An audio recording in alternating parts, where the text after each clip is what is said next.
Now, according to the President's spokesperson, this move is not part of a broader reshuffle. And there can therefore be no other conclusion to be drawn that this is a calculated assault on the second largest party in the governing coalition. But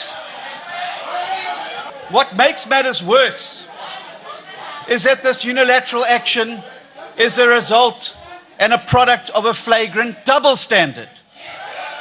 While a DA deputy minister is removed for not getting a response to seeking permission to travel, there are members in the cabinet who are implicated in the VBS scandal and looting.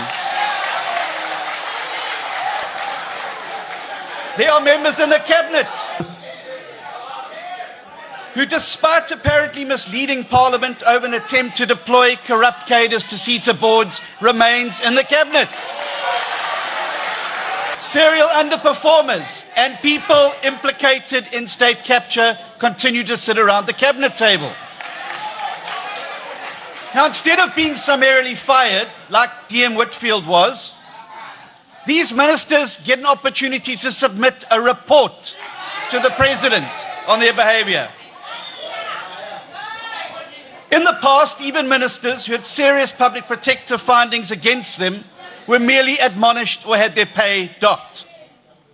Yet a DA deputy minister is dismissed with the flimsiest of excuses.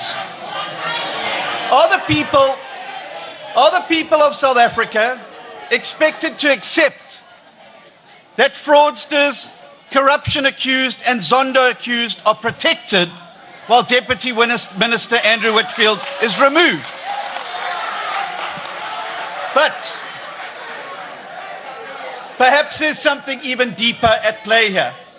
Like all DA ministers and deputy ministers, contrary to what the Honourable Tambo said, Andrew Whitfield was succeeding in his job. He had opposed the attempt to make suspect appointments to the IDC board. He was raising uncomfortable questions about the Transformation Fund and the opportunities it provides for looting. And yes, he was asking the uncomfortable questions about the Lotto Tender Award.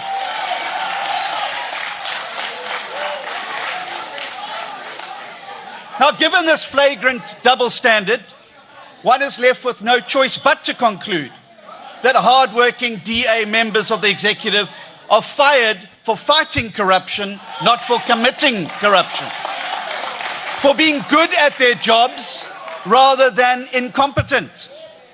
Now, if this situation is not corrected, it will go down as the greatest political mistake in modern South African history. And so, seeing the President is now cleaning house, I would like to suggest that he sweeps in front of his own doorstep before he sweeps in front of the DA's doorstep. And so, we're calling on the President to fire those ministers and deputy ministers involved in the Zondo Commission report, involved in serious charges of corruption, and those who have been involved in recent weeks of misleading this Parliament. Because if the President is willing to remove a DA deputy minister for doing his job, but isn't prepared to move other ministers and deputy ministers for not doing theirs, that is hypocrisy of the highest form, and it cannot be brooked. Now,